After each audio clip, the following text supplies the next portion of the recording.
I'm Drew Holland, 32 years old, and 2 months ago, on Christmas Eve, my mother dropped me and my 5-year-old daughter at a homeless shelter.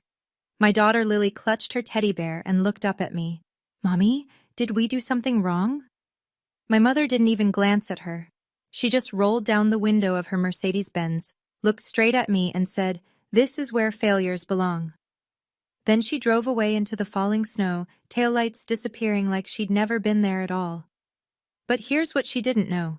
The shelter's director was standing right behind her car, and he recognized her license plate. Before I continue, if you find this story worth hearing, please take a moment to like and subscribe, but only if you genuinely want to know what happened next. Where are you watching from, and what time is it there? Drop a comment and let me know. Now let me take you back 3 weeks before that night, to the day I received the email that changed everything. December 3rd started like any other Monday. Lily was at kindergarten, and I was at my desk at Morrison & Associates, reconciling quarterly reports for a client who sold luxury bathroom fixtures. Glamorous work, I know. My inbox pinged at 2:47 p.m. Subject: Organizational restructuring. Effective immediately, I read it 3 times before the words sank in. Due to end-of-year budget constraints, position eliminated, final paycheck processed. We wish you the best in your future endeavors. 8 years. 8 years of overtime, of staying late, of being the one who caught the decimal errors that would have cost clients thousands. And they couldn't even tell me in person. I drove home on autopilot, pulling into the parking lot of our apartment building, a modest 2-bedroom in a complex that had seen better decades. The hallway always smelled faintly of someone's overcooked cabbage, but it was ours. It was home. Lily had taped paper snowflakes to the window, each one cut with the determined imprecision of a 5-year-old's scissors. Our Christmas tree, a 3-foot artificial one I'd found at Goodwill, sat in the corner, draped in popcorn garlands she'd made at school. I sat down at the kitchen table and did what I always did when things fell apart: math. Rent, $1,450, due January 1st. Savings, $2,300. Unemployment benefits, pending, could take weeks. I was calculating how long we could survive on rice and beans when my phone buzzed again. Different sender this time. My landlord. Ms. Holland, as discussed in previous correspondence, the building has been sold. All tenants must vacate within 30 days. Please confirm receipt. I stared at the screen, then at Lily's snowflakes, then back at the screen. 30 days. We had 30 days, and somewhere in the back of my mind, a thought surfaced unbidden. There's always Grandpa's house. But that thought came with complications I wasn't ready to face. I waited until Lily was asleep before making the call. Some conversations shouldn't have an audience. My mother answered on the 4th ring. "Drew?" Not a question, not a greeting, just my name, flat as pavement. "Hi, Mom, I need to talk to you about something." I explained the situation, the job, the apartment, the timing. I kept my voice steady, professional, like I was presenting quarterly earnings instead of begging for help. The silence on the other end stretched so long I checked to make sure the call hadn't dropped. "I'll think about it," she finally said. I closed my eyes. My mother's house, the house she'd moved into after Dad left, the one she'd renovated 3 times with money from her divorce settlement, had 4 bedrooms. 4. She lived there with my sister Brooke, Brooke's husband Tyler, and enough square footage to host a small wedding. "The spare room," I said, "just until I find a new job. A few weeks, maybe a month." I said I'll think about it. Her tone sharpened, then, almost casually, "Have you considered selling Grandpa's house?" My grip tightened on the phone. Grandpa's house. The small craftsman cottage he'd left me when he passed 2 years ago, the only thing I'd ever inherited, the only proof that someone in my family had believed I was worth something. "I can't sell it, Mom. You know that. The will says I can't transfer ownership for 5 years without my written consent as the sole heir," the lawyer explained. "Your grandfather was sentimental." Her voice could have frosted glass. "You're being foolish. That house is just sitting there empty." "It's not about—" "Come to the house tomorrow. We need to discuss options." She hung up before I could respond. Options. The way she said it made my stomach turn. My mother's house sat at the end of a cul-de-sac in Willowbrook Estates, where the lawns were professionally manicured and the HOA sent passive-aggressive letters about mailbox colors. I pulled my 12-year-old Honda into the circular driveway, painfully aware of the oil stain it was probably leaving on the imported pavers. Lily squeezed my hand as we walked to the door. "Mommy, why does Grandma's house smell like a store?" "It's just fancy candles, baby." Brooke opened the door. My younger sister, 28, blonde highlights, cashmere sweater that probably cost more than my monthly grocery budget, looked at me the way you'd look at a stain on white carpet. "Drew?" She leaned down to Lily with a smile that didn't reach her eyes. "Oh, she's gotten so big. Come in, come in." The foyer alone was larger than my entire living room. A 10-foot Christmas tree dominated the space, professionally decorated in silver and white, with ornaments that matched the Pottery Barn catalog photo they'd been copied from. The air smelled of Joe Malone, pine and eucalyptus, if I remembered correctly, from the one time I'd wandered into their store and fled from the price tags. Tyler sat in the living room, laptop open, jaw tight. My brother-in-law was the kind of man who introduced himself as CEO of a tech startup within 30 seconds of meeting anyone.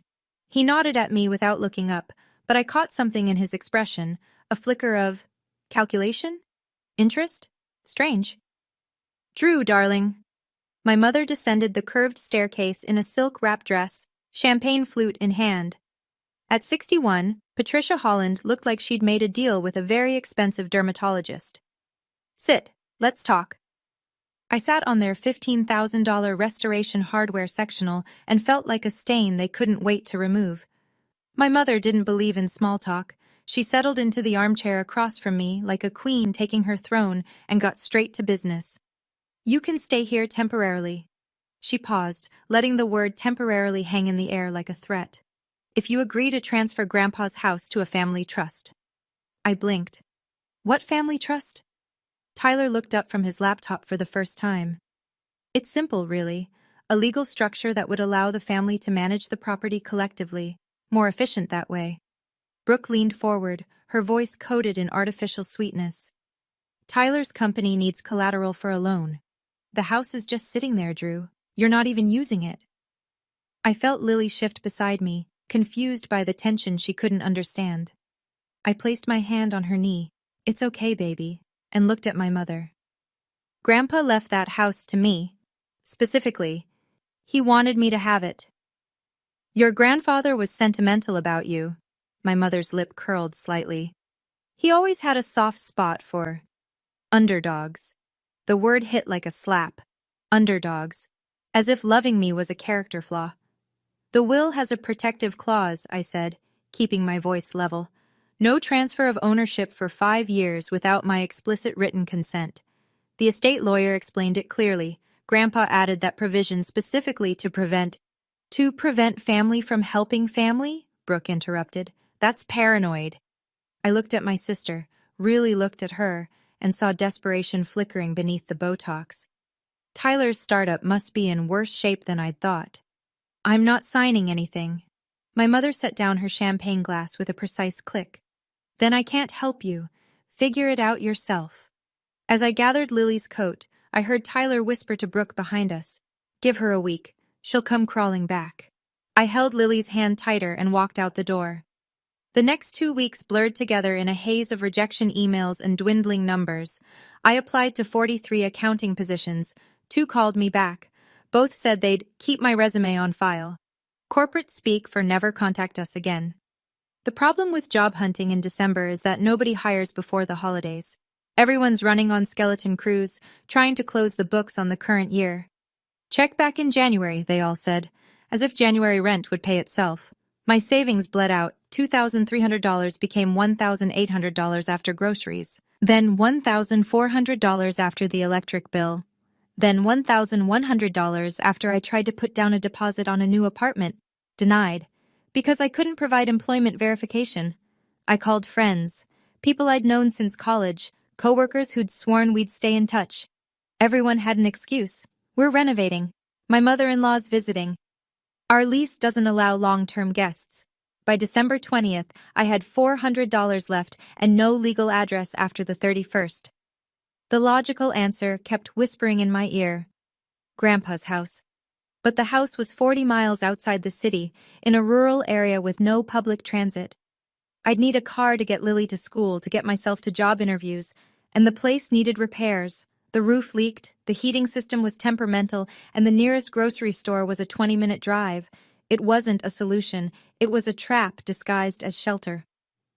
Christmas Eve arrived with freezing rain and one final desperate option. I swallowed what remained of my pride and called my mother. "Please," I said, "just until I find a job. Lily doesn't understand why we have to leave our home." The silence lasted 3 heartbeats. "Fine," my mother said. "I'll pick you up at 6. I should have known better than to feel relieved. The Mercedes pulled up at exactly 6 o'clock. My mother was nothing if not punctual. Lily bounced on her toes beside me, clutching her teddy bear. "Is Grandma taking us to her house? Will there be hot chocolate?"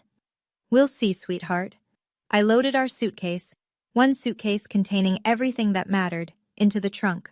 The leather interior smelled of new car and my mother's Chanel No. 5.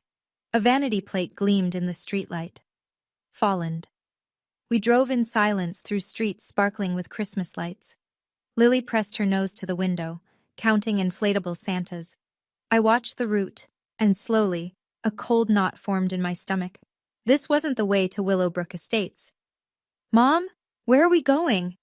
She didn't answer. The car turned onto Harbor Street, past shuttered storefronts and a liquor store with bars on its windows. Finally, she pulled to a stop in front of a 3-story brick building.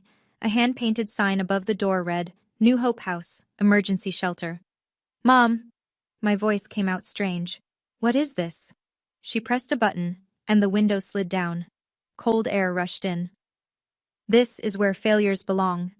She said it without turning around, without looking at Lily, without an ounce of hesitation. "Maybe a few nights here will teach you to make better decisions."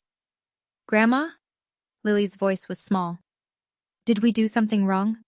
My mother didn't answer. She was already gesturing for us to get out. I don't remember opening the door. I don't remember pulling our suitcase from the trunk. I only remember standing on the sidewalk in the freezing rain, holding Lily's hand, watching the taillights disappear around the corner. And then a voice behind me, calm and deep. "That license plate. I know that car." I turned. A man in a navy peacoat stood in the shelter's doorway, watching the street where my mother had vanished. The man stepped forward into the glow of the shelter's porch light. He was somewhere in his late 50s, with silver threading through his close-cropped hair, and the kind of face that suggested he'd seen enough hardship to recognize it in others. "I'm sorry," he said, his eyes moving from me to Lily. "That was difficult to witness. Please come inside. I'm Marcus Whitfield, the director here." The warmth of the building hit us like an embrace. It wasn't fancy. Worn linoleum floors, fluorescent lights, the faint smell of industrial cleaner and vegetable soup. But it was dry, and it was safe, and right then, that was enough. Marcus led us to a small office cluttered with files and children's drawings taped to the walls. He asked gentle questions. Our names, how long we needed to stay, whether we had any immediate medical needs. I answered on autopilot, half my brain still frozen on that sidewalk. "This is where failures belong." "Drew," Marcus's voice pulled me back. "I need to ask you something, and I hope you'll forgive me if it seems forward. The woman who dropped you off, Patricia Holland. What is your relationship to her?" I swallowed hard. "She's my mother." Something shifted in his expression. He leaned back in his chair, fingers steepled. "Mrs. Holland is a board member of the Hope Harbor Foundation," he said slowly. "It's the nonprofit that partially funds this shelter." He paused. "I'm the founding donor." I stared at him. "I don't understand." "That Mercedes." He nodded toward the window, toward the street where she'd driven away. "I remember when it was purchased, $85,000, charged to the foundation's outreach budget." His jaw tightened. "It was supposed to be a van for transporting the homeless to medical appointments. Somehow it became a personal luxury vehicle." The room seemed to tilt. "I've been waiting for proof," Marcus said quietly. "I think you might have just given it to me." Our room was small, 2 twin beds with metal frames, a nightstand, a window that looked out onto an alley. Someone had placed a tiny artificial Christmas tree in the corner, no taller than Lily, decorated with paper stars. "Mommy?" Lily sat on the edge of her bed, teddy bear clutched to her chest. "Is this our new home?" I knelt beside her, brushing hair from her forehead. "It's temporary, sweetheart, just until Mommy figures some things out." She considered this with the grave seriousness only a 5-year-old can muster. Then she reached into her backpack, the princess one she'd insisted on bringing, and pulled out a folded piece of construction paper. "I made this at school, for you." I unfolded it carefully, crayon lines, wobbly letters, a house for Mommy. In the drawing, a little yellow house sat under a smiling sun. 2 stick figures stood in front of it, one tall, one small, holding hands. My throat closed up. "It's beautiful, baby." "The teacher said to draw what we want Santa to bring." Lily pointed at the yellow house. "I want a house where nobody can make us leave." I pulled her into my arms so she wouldn't see my face, because I couldn't let her see me cry. I'd spent 2 weeks holding myself together with nothing but stubbornness and math, and now, sitting on a shelter bed on Christmas Eve, I finally cracked. I cried silently, face buried in her hair, while Lily patted my back like I'd seen her pat her teddy bear when she pretended it was sad. When she finally fell asleep, I sat watching her breathe. And I made a promise. Not out loud, but somewhere deep where promises live. I will never let anyone make you feel worthless. My phone buzzed. A text from Brooke. "You brought this on yourself. Don't contact us again." I turned the phone face down and stared at the paper stars on the tiny tree until morning. Christmas morning in a homeless shelter is quieter than you'd expect. Volunteers came with donated presents for the children.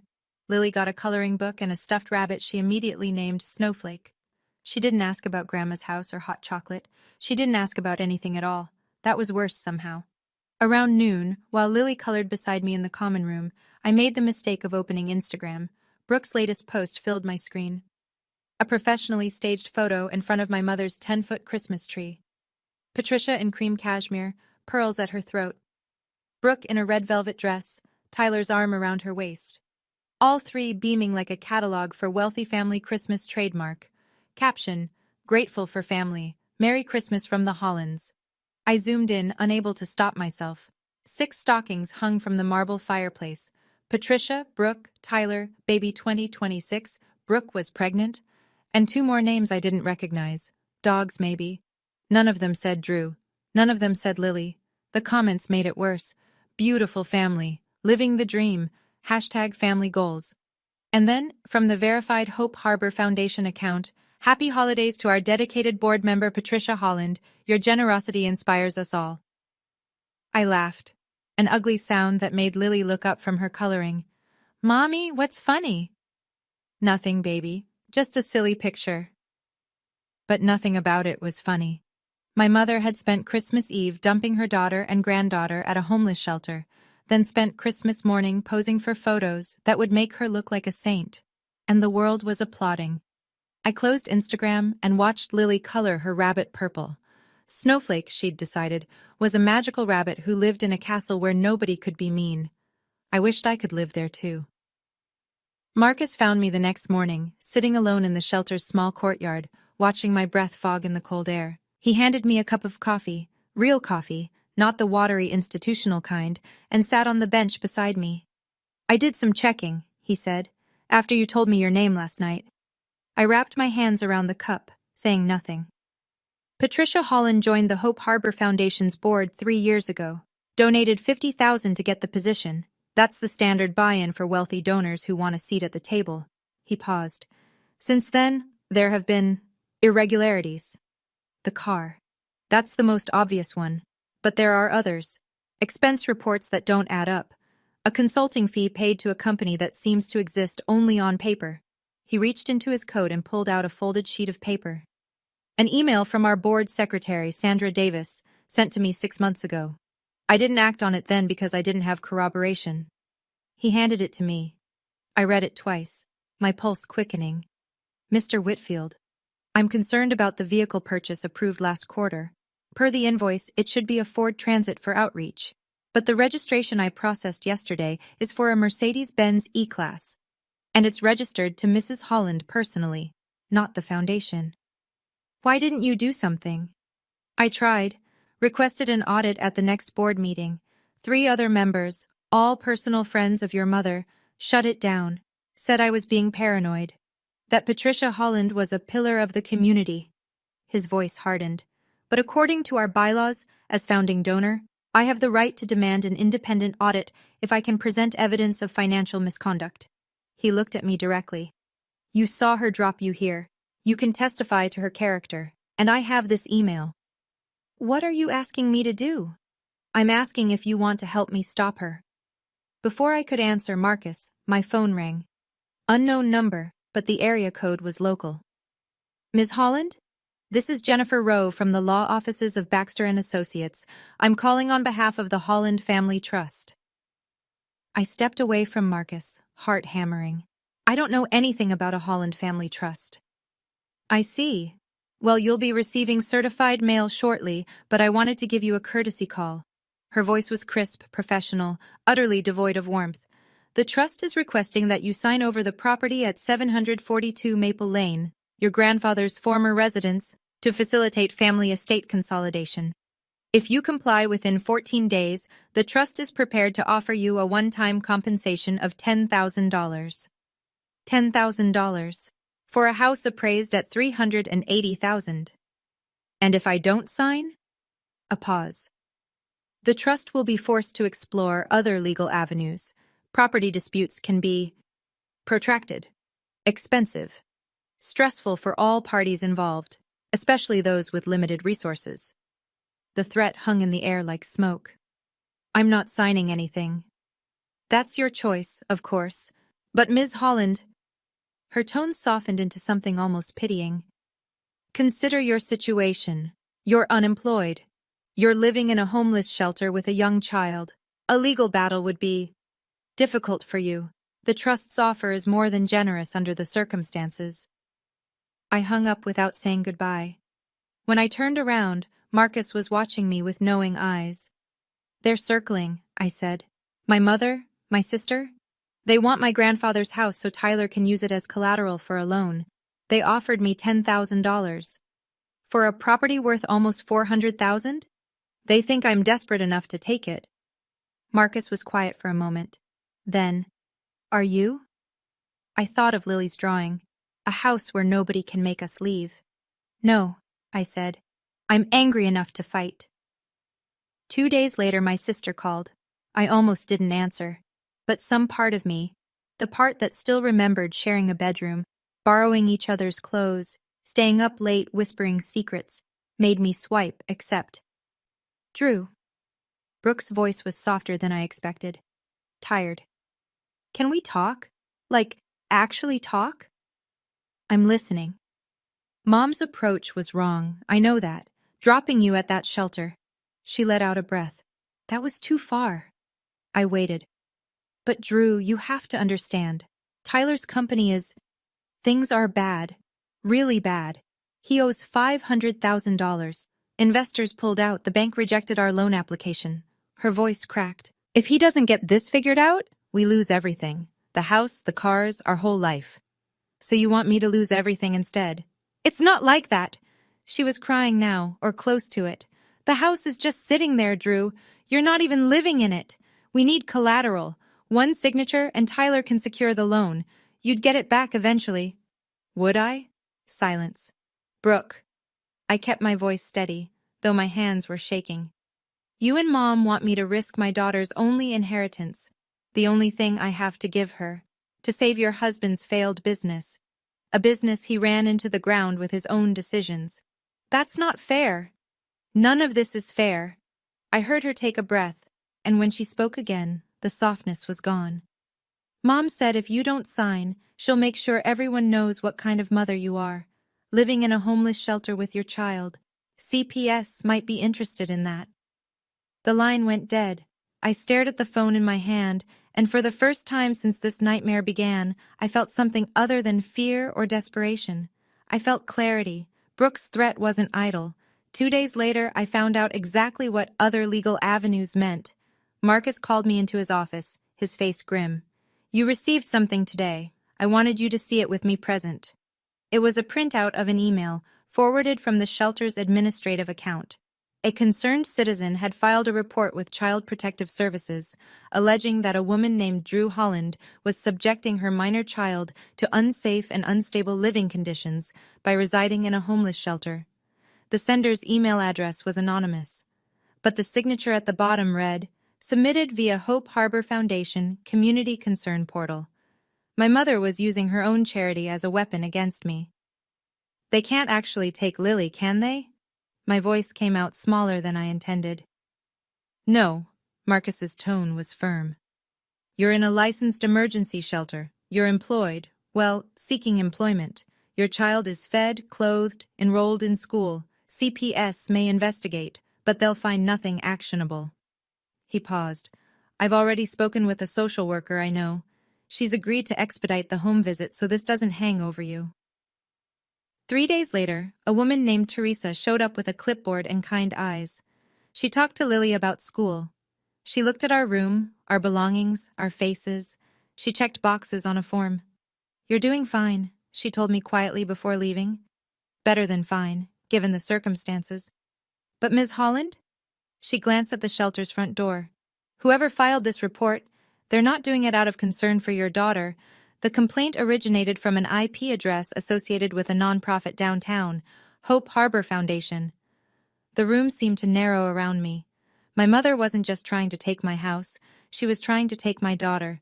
And suddenly, Marcus's question from days ago echoed in my mind. Do you want to help me stop her? Yes. Yes, I did. Let me pause here for a moment. If you're thinking, this can't be real, this is insane, I understand. I lived it, and I still have trouble believing it. But this is where everything started to change. Before I continue, what do you think I should have done? Signed the papers to keep the peace, or fought back? Let me know in the comments. And if you're not subscribed yet, now's a good time. The morning after the CPS visit, I sat across from Marcus in his office with a legal pad and a plan forming between us. I'm done running, I said. What do we need? Marcus leaned forward, fingers tented. The Foundation's bylaws, Article 7, grant the founding donor the right to request an independent audit when there's documented evidence of financial impropriety. I've had suspicions for years, but Patricia's friends on the board always blocked me. Now I have Sandra's email about the car, and I have you. Me? A witness to her character. Someone who can testify that the woman accepting Philanthropist of the Year awards abandoned her own grandchild at a homeless shelter on Christmas Eve. He paused. But we need more. The email alone might be dismissed as a clerical error. We need the vehicle registration proving the car's in her name, not the Foundation's. That's public record, right? Through the DMV? Correct. But processing takes 5 to 7 business days. He tapped the desk. The Foundation's annual gala is in 4 days. That's where they're presenting Patricia with the Philanthropist of the Year award. 4 days. Not enough time. There's another way, Marcus said slowly. Sandra Davis, the board secretary who sent me that original email, she still has access to Foundation records, including the internal documentation for the Mercedes purchase. Would she help? She's been looking for a reason to. Patricia treats her like a servant. I've seen it at board meetings.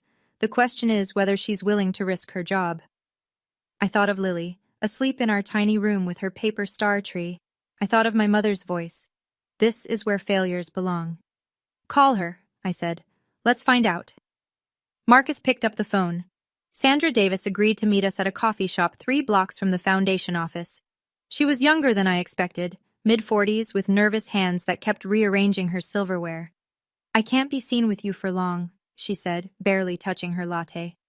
Patricia has eyes everywhere. If she finds out I'm talking to you... We understand, Marcus said. We just need to know if you can access the original purchase documentation for the Mercedes. Sandra nodded jerkily. I have it. I kept copies of everything after she made me file those expense reports. I knew something was wrong, but... She glanced at me. You're her daughter? Yes. She talks about you sometimes, at board meetings.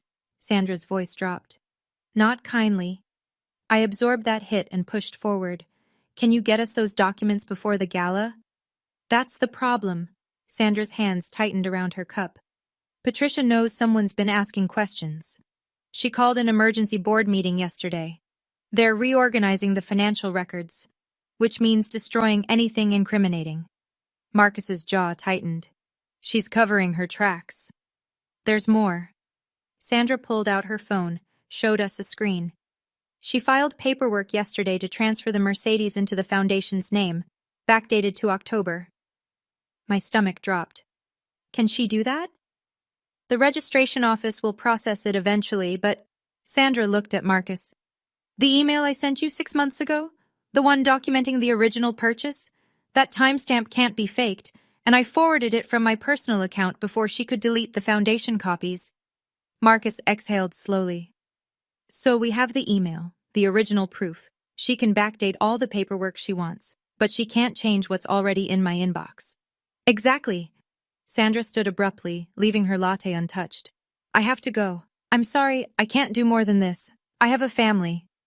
You've done enough, I said. Thank you.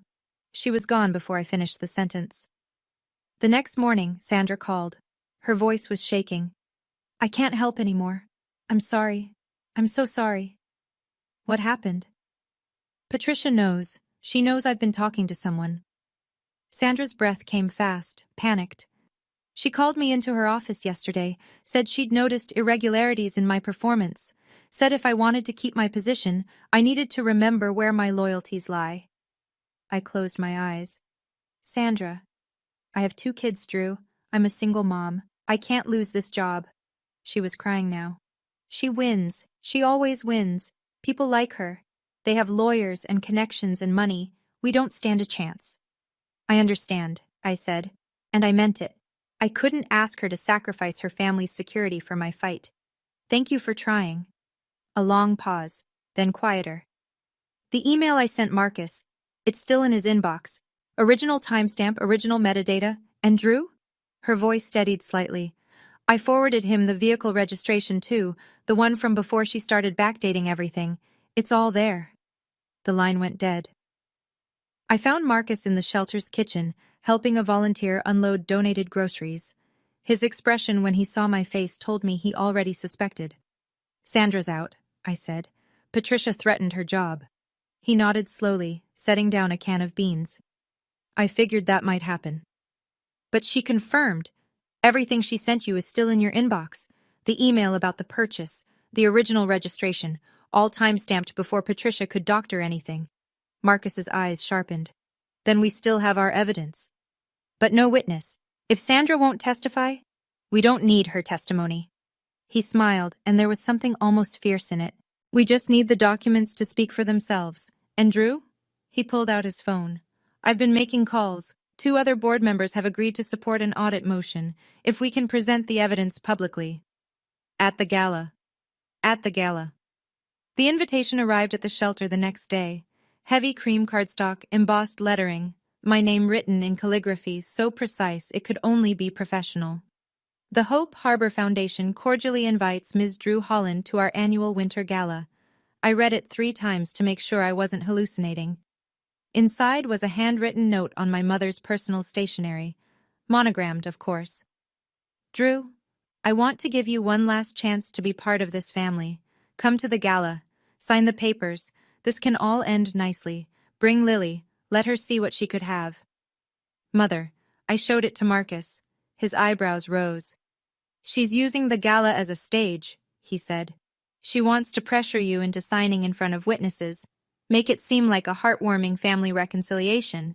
Good PR. A photo op. The bitterness in my voice surprised me. Mother forgives wayward daughter, welcomes her back into the fold. Perfect for the foundation newsletter. She doesn't know we're planning anything. No. I looked at the invitation again, at the elegant script spelling out my name like it belonged there. She thinks I'm beaten, desperate, ready to crawl back and accept whatever scraps she offers. Marcus pulled an identical invitation from his jacket pocket. Founding donors are automatically invited. I've attended every gala since the foundation was established. He paused. She'll expect to see me. She won't expect to see me with you. I thought of my mother on that stage, accepting her award, basking in applause. I thought of her face when the truth came out. She wants a show, I said slowly. Let's give her one. Marcus nodded. The gala is in 2 days. We should prepare. We spent the next 48 hours building our case like accountants preparing for the world's most important audit. Marcus contacted the 2 board members who'd agreed to support us. Richard Okonkwo, a retired judge who'd grown suspicious of Patricia's influence, and Eleanor Whitmore, an elderly widow whose family had donated to the foundation for 3 generations. Both had concerns they'd never felt empowered to voice. If you present evidence of misappropriation publicly, Richard told Marcus over speakerphone, Eleanor and I will second the motion for an audit, but it has to be irrefutable. Patricia has too many allies on that board for anything less. I spent hours organizing our ammunition, Sandra's email documenting the Mercedes purchase under Patricia's personal name. The original vehicle registration, time-stamped before any backdating, highlighted excerpts from the Foundation's bylaws, specifically Article 7, granting founding donors the right to request audits. A timeline of events, from the car purchase to my mother's attempts to pressure me. The night before the gala, Lily watched me lay out the only dress I owned, a simple navy sheath I'd packed in our suitcase, wrinkled but clean. Mommy, are we going to see Grandma? I knelt beside her, smoothing her hair. Yes, baby, we're going to a party. Will Grandma be nice this time? The question broke something in me. My 5-year-old had learned to expect unkindness from her grandmother. That wasn't normal. That wasn't okay. I don't know, I said honestly. But whatever happens, I need you to know something. Grandma's behavior isn't your fault. It was never your fault. And Mommy is going to make sure nobody treats us that way again. Lily considered this with her serious eyes. Then she nodded and handed me her teddy bear. For good luck, she said. I held it like armor. I couldn't sleep. Lily had drifted off hours ago, one hand curled around Snowflake the magical rabbit, breathing softly in the shelter bed beside mine. The paper star Christmas tree cast tiny shadows on the wall, and I lay awake, staring at the ceiling, questioning everything. Am I doing the right thing? My mother was difficult, cold, manipulative, but she was still my mother. The woman who'd taught me to ride a bike, who'd made my Halloween costumes when I was small, who'd cried at my high school graduation. Before Dad left, before she became whoever she was now, was I really about to humiliate her in front of everyone she knew? Then I remembered. This is where failures belong. The way she'd said it. Not angry, not emotional, just matter of fact, like she was stating an obvious truth, like I wasn't her daughter but a problem to be disposed of. And Lily's face, her small voice. Grandma, did we do something wrong? No, we didn't. Something shifted inside me. The doubt receded, replaced by something steadier. I wasn't doing this for revenge. I wasn't doing this to hurt my mother. I was doing this because Lily needed to see that people who treat you badly face consequences, that you don't have to accept cruelty just because it comes from family, that standing up for yourself isn't selfish, it's survival. My mother had spent years teaching me I wasn't good enough, that I was the failure, the black sheep, the daughter who disappointed. And I'd believed her. I'd spent my whole life trying to prove her wrong, but I didn't need her approval anymore. I didn't need anyone's approval. I just needed to tell the truth and let the documents speak. I closed my eyes and finally slept. The morning of the gala, my phone lit up with a cascade of texts from Brooke. I know you're coming tonight. Don't make a scene. Just sign the papers, take the money, and disappear. It's better for everyone, including Lily. I read them while eating breakfast with Lily in the shelter's dining hall, instant oatmeal with brown sugar, her favorite. I didn't respond. Another text arrived. Mom is getting the Philanthropist of the Year award tonight. Don't ruin this for her. She's worked hard for it. I almost laughed. My mother had worked hard by buying her way onto a board and embezzling funds meant for the homeless. But in Brooke's world, that counted as achievement. Then came a final message, and this one made me pause. Tyler filed for divorce yesterday. He says if we can't get the loan, there's no point staying together. He's taking everything he can. I'm losing my home, Drew. My marriage. Everything. If you sign the house over, I might be able to save something. Please. We're sisters. I stared at the screen for a long time. Part of me, the part that remembered Brooke at 7, following me around the house, wanting to do everything I did, felt a pang of something like sympathy. She was losing her husband, her security, everything she'd built her identity around. But then I remembered her voice on the phone. Maybe CPS would be interested in that. She'd threatened to take my daughter. "You chose your side," I texted back, and it wasn't mine. I blocked her number and turned off my phone. Lily looked up from her oatmeal. "Mommy, why do you look mad?" "I'm not mad, sweetheart." I smiled and touched her cheek. "I'm ready." The Riverside Country Club glowed like a snow globe as our taxi pulled into the circular drive. Valet attendants in red vests rushed to open doors for guests emerging from Lexuses and Teslas. Through the tall windows, I could see crystal chandeliers blazing above a sea of cocktail dresses and tuxedos. Lily pressed her nose to the car window. "It looks like a castle, Mommy." "It does, doesn't it?" I'd done my best with what we had. My navy dress was wrinkled at the hem, but clean. Lily wore a pink dress we'd found at the shelter's thrift corner. Slightly too big, but she'd twirled in front of the mirror for 10 minutes, delighted. My only jewelry was my grandmother's simple pearl studs, which I'd refused to pawn even at my most desperate. We didn't belong here. That much was obvious from the moment we stepped out of the taxi instead of a town car. But then Marcus appeared at the entrance, impeccable in a charcoal suit, and extended his hand to help me up the stairs. "You look ready," he said quietly. "I don't know if I'll ever be ready for this." "That's the secret." He smiled slightly. "No one ever is." The ballroom took my breath away despite myself. White linen tablecloths, roses in crystal vases, a string quartet playing something elegant in the corner. Above the main stage hung a banner. Hope Harbor Foundation, Annual Gala, celebrating our champions. And there, in the center of that banner, was a photograph of my mother. I spotted her across the room, red sequin gown, hair professionally styled, laughing with a circle of admirers like a queen holding court. She saw me at the same moment. Her smile flickered, just for an instant. Then it returned, brighter than before, and she began moving toward us through the crowd. The game had begun. My mother intercepted us near the silent auction tables where guests were bidding on spa packages and vineyard weekends. "Drew, you came." She air-kissed my cheek without making contact, then looked down at Lily with an expression I couldn't read. "And you brought her. How sweet." "You invited us," I said evenly. "I did. We'll talk soon." She squeezed my arm, hard enough to hurt, and glided away to greet another donor. The ceremony began an hour later. Guests found their seats. The lights dimmed. A video played on the big screen, footage of Hope Harbor's work, interspersed with testimonials from people the foundation had helped. Then the executive director took the stage. "And now, the moment we've all been waiting for. Our Philanthropist of the Year award goes to someone who embodies everything Hope Harbor stands for. Her generosity, her dedication, her tireless advocacy for the less fortunate." I watched my mother's face as the praise washed over her. She looked humble, grateful, perfect. "Please welcome to the stage Patricia Holland." The applause was thunderous.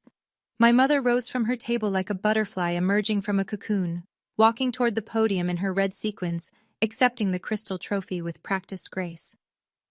"Thank you," she said into the microphone, voice quavering with rehearsed emotion. "Family is everything to me. I'm so blessed to have my daughters here tonight. Both of them." She looked directly at me.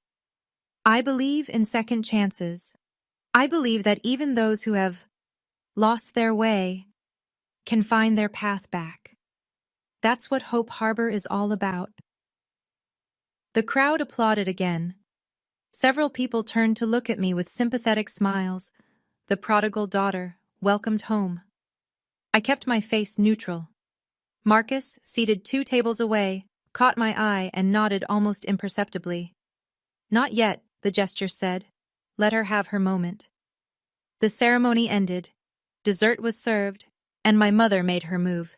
She approached our table with Tyler and Brooke flanking her, a united front, designer outfits gleaming under the chandeliers.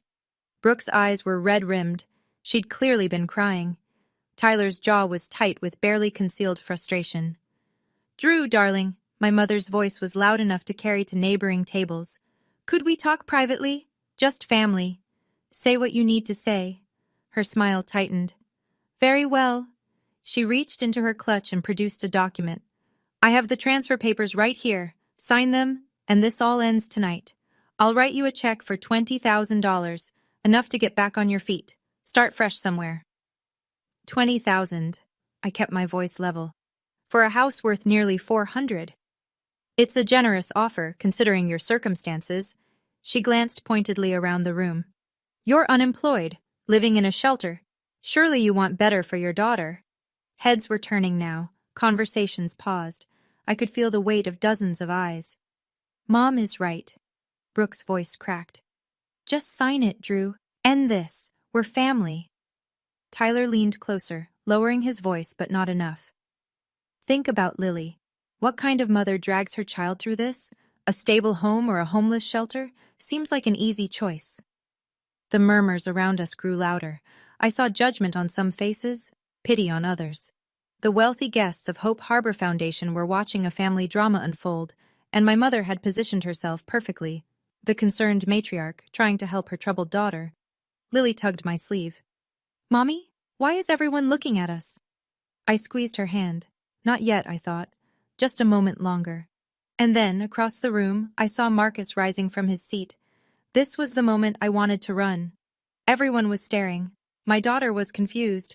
My mother was smiling like she'd already won. But sometimes, the moment when you feel most defeated is exactly when everything is about to change. If you want to know what happened next, make sure you're subscribed and the notification bell is on. Because what Marcus said next? Nobody in that room saw it coming. Marcus walked toward us slowly, deliberately, his polished shoes clicking against the ballroom floor. The string quartet had stopped playing. Conversations died mid-sentence. Excuse me, his voice carried without effort, the voice of a man accustomed to boardrooms. Before we continue, I believe there's a matter that requires the board's immediate attention. My mother's smile didn't waver, but her eyes sharpened. Marcus, this is hardly the time for foundation business. On the contrary, Patricia. He stopped beside me, facing her. I think this is exactly the time. He reached into his jacket and produced a folded document. As founding donor of the Hope Harbor Foundation, Article 7 of our bylaws grants me the right to request an independent audit when there is documented evidence of financial irregularities. He paused, letting the words settle over the silent room. I am exercising that right tonight. The murmurs erupted. Guests exchanged glances. At the head table, I saw Richard Okonkwo and Eleanor Whitmore lean forward with sharp attention. This is absurd! My mother's voice rose. What irregularities are you referring to? Marcus unfolded the paper. I have documentation showing that $85,000 of foundation funds were used to purchase a personal vehicle, a Mercedes-Benz E-Class. He held up a second document. Here is the original vehicle registration, dated 8 months ago. It lists the owner as Patricia Holland, not the Hope Harbor Foundation. The room went deathly quiet. My mother's face drained of color, but her voice remained steady. There's been a misunderstanding. That vehicle is for foundation outreach work. The registration says otherwise, Mrs. Holland. Marcus's tone was almost gentle. And emails from foundation staff confirm that the invoice was deliberately misfiled to obscure the purchase. Across the room, I saw Eleanor Whitmore rise to her feet. I second the motion for an independent audit, she said, her voice cutting through the silence like a knife. I stood, every eye in the room swiveled toward me. My navy dress, my borrowed shoes, my 5-year-old daughter holding my hand. I had never looked less like I belonged in this glittering room. And I had never felt more certain of what I needed to say. I have the email correspondence confirming this purchase, I said, my voice steady. Sent by your own board secretary 6 months ago. I pulled the printed email from my purse, the one Sandra had forwarded to Marcus, the one my mother couldn't delete. Mr. Whitfield, I read aloud, I'm concerned about the vehicle purchase approved last quarter. Per the invoice, it should be a Ford Transit for outreach, but the registration I processed yesterday is for a Mercedes-Benz E-Class, and it's registered to Mrs. Holland personally, not the foundation. Gasps rippled through the crowd. Someone at a nearby table whispered, "Oh my God." Patricia's composure finally cracked. Drew. Her voice shook. How could you do this? To your own mother? I'm not doing anything to you, Mom. I folded the email carefully. I'm just reading what your own staff documented. Tyler started edging toward the exit, but a voice stopped him cold. Aren't you Tyler Mercer? An older gentleman at the next table was staring at him. The one whose company filed for bankruptcy last month? I saw it in the journal. Tyler froze. Brooke let out a small, strangled sound. Richard Okonkwo stood. As a member of this board, I second Mrs. Whitmore's motion. We need a full, independent audit immediately. Third, called another voice from the back. My mother stood alone now, Tyler and Brooke having retreated, the Crystal Philanthropist trophy still clutched in her manicured hand. The guests who'd applauded her 10 minutes ago were now whispering behind their hands, their expressions ranging from shock to disgust. The documents had spoken. I wasn't finished. There's one more thing the board should know, I said, and my voice didn't waver. About why Mrs. Holland is so interested in charitable giving lately. The room, already silent, seemed to hold its breath. My grandfather, Patricia's father, passed away 2 years ago. He left me his house and his will.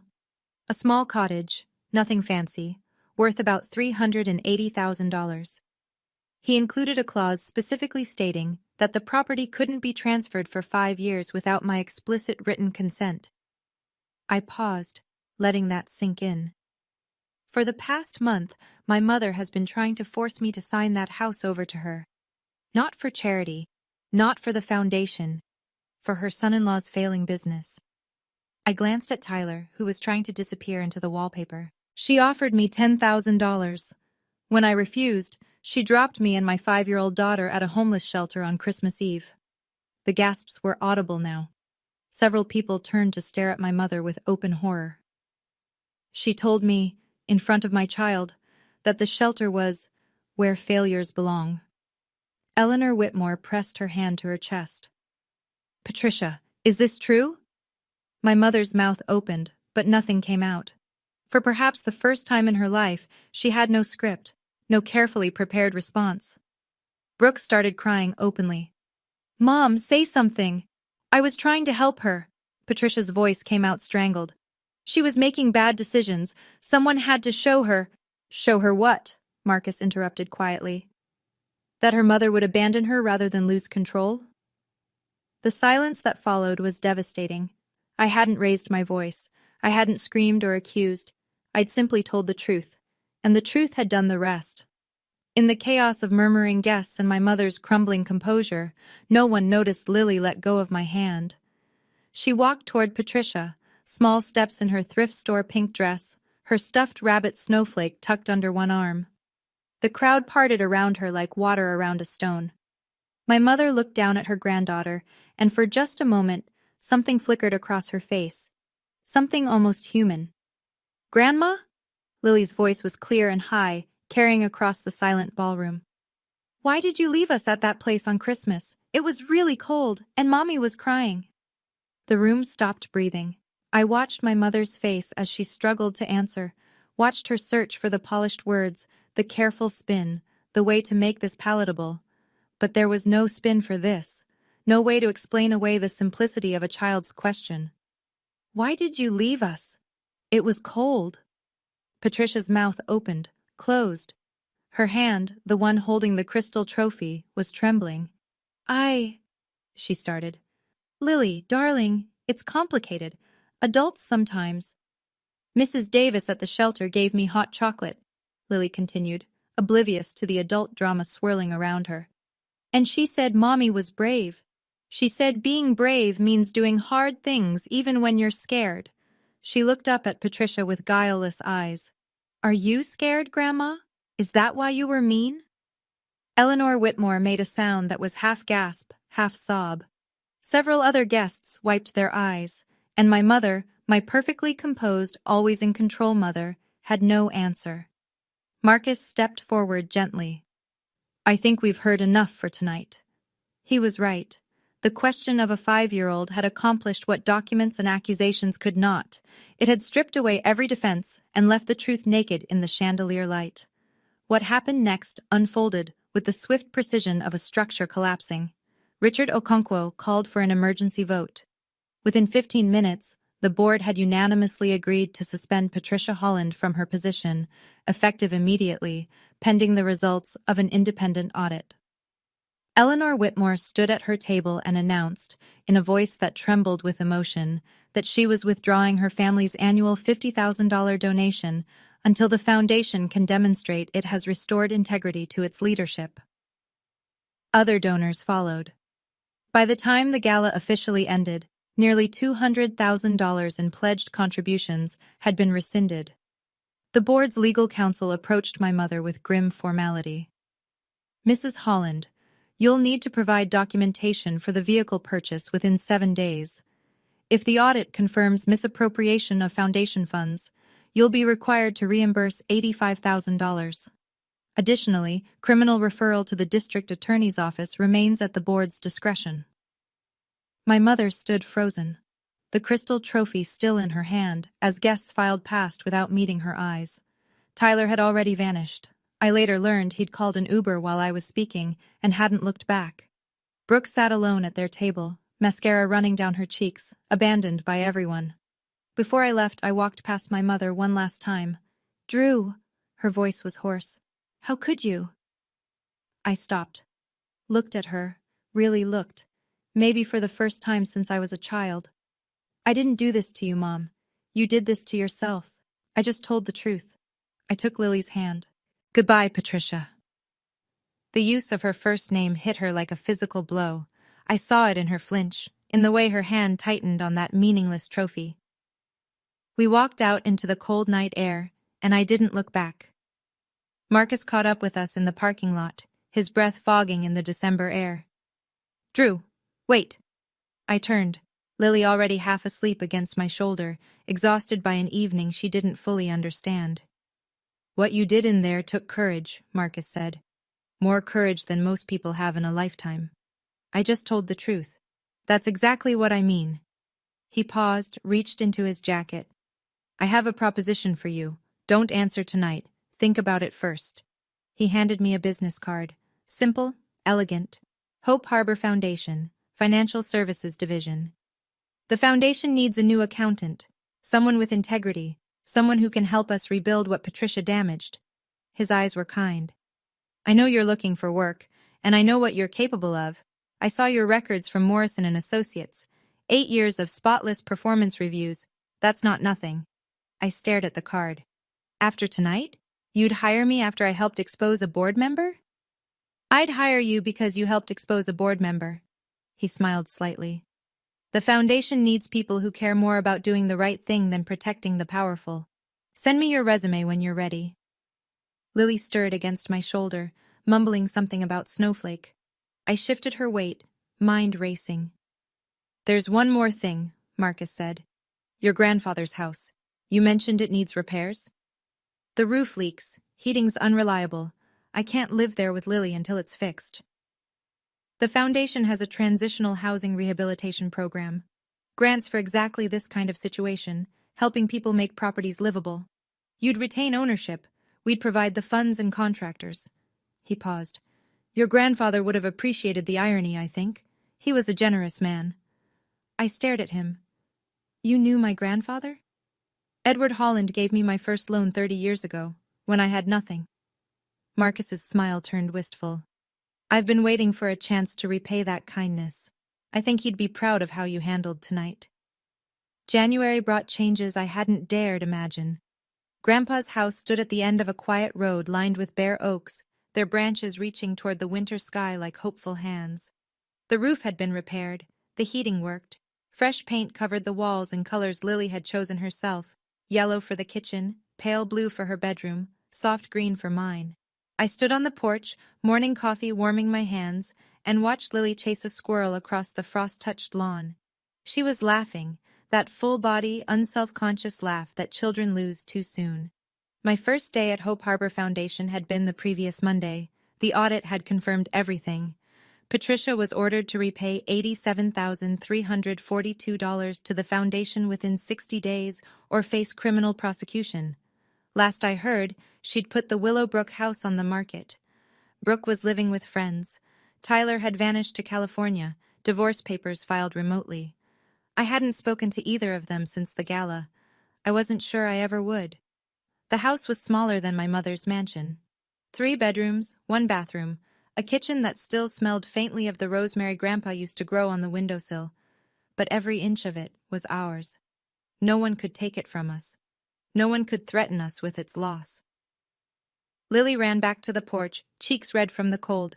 "Mommy, can we plant tomatoes in the spring, like Great-Grandpa did?" I pulled her into a hug.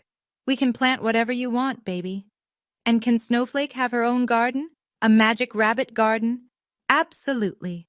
She grinned and bounded inside to find her stuffed rabbit, already planning their agricultural empire. I looked out at the bare trees, the quiet road, the sky beginning to lighten with the promise of a new day. For the first time in months, I felt like I could breathe. The text came on a Tuesday evening, 3 weeks after I'd started my new job. I was making dinner, spaghetti with the sauce recipe Grandpa had taught me years ago, when my phone buzzed with an unknown number. But I recognized the area code. Brooke had gotten a new phone. "Drew, it's me. I know you probably don't want to hear from me." I set down the wooden spoon and stared at the screen. Tyler left. He took everything. The accounts, the car, even the furniture. I had to move in with Amanda from college. Mom won't talk to me. She blames me for introducing her to Tyler, for bringing him into the family. She says I ruined everything. I waited. The 3 dots appeared, disappeared, appeared again. "I'm sorry, for what I said, for threatening to call CPS, for all of it. I was scared and desperate, and I took it out on you. You didn't deserve that. Can we meet? I know I have no right to ask, but you're the only family I have left." I read the messages 3 times, standing in Grandpa's kitchen with sauce simmering on the stove and Lily's drawings covering the refrigerator. Part of me, the part that remembered Brooke at 7, the part that had believed we'd always be sisters, wanted to say yes, to forgive, to rebuild. But the rest of me remembered Christmas Eve, the shelter, the CPS threat, the years of being made to feel like less. I typed my response slowly, choosing each word with care. "I'm not ready, Brooke. Maybe someday, but not now. I need time to heal from what happened, and I can't do that while pretending everything is okay. I hope you find your footing, I really do. But I have to protect myself and Lily first. Take care of yourself." I pressed send and turned back to the sauce. Forgiveness, I was learning, wasn't a debt I owed anyone. It was a gift I'd give when I was ready. And I wasn't ready yet. Spring arrived slowly, the way it does in places where winter has dug in deep. First the crocuses, then the daffodils, then the tentative green fuzz on the oaks. Lily and I planted tomatoes on a Saturday morning, our hands black with soil, seeds lined up in careful rows the way Grandpa had shown me decades ago. "Mommy?" Lily patted earth around a seedling. "Why doesn't Grandma come visit us?" I sat back on my heels, brushing dirt from my jeans. I'd known this question would come eventually. "Sometimes," I said carefully, "people we love make choices that hurt us. And when that happens, it's okay to love them from far away. To keep ourselves safe while we wait to see if they change." Lily considered this, her 5-year-old face serious. "Is Grandma sad?" "I don't know, sweetheart. Maybe. I think she is." Lily nodded with the certainty of childhood. "People are mean when they're scared. Mrs. Davis said so." I smiled despite myself. Mrs. Davis, the shelter volunteer who'd given Lily hot chocolate on Christmas Eve, had apparently made quite an impression. "Mrs. Davis sounds very wise." "She is." Lily went back to her seedlings, then looked up again. "Mommy, I'm glad we live here now, even if Grandma doesn't visit." I pulled her close, this small, fierce person I'd made, and breathed in the scent of fresh earth and strawberry shampoo. "Me too, baby. Me too."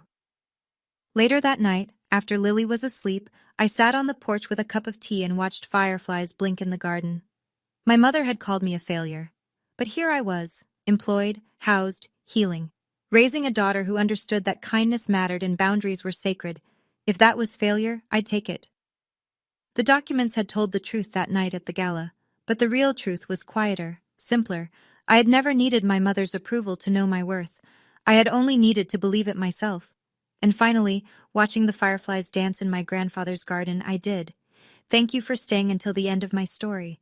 If you've ever had someone in your family make you feel like you weren't enough, I want you to know you're not alone, and your worth was never theirs to decide. If this story touched you, leave a heart in the comments. Subscribe if you want more stories like this. There are more in the description.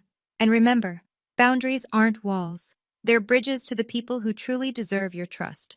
Take care of yourselves. I'll see you next time.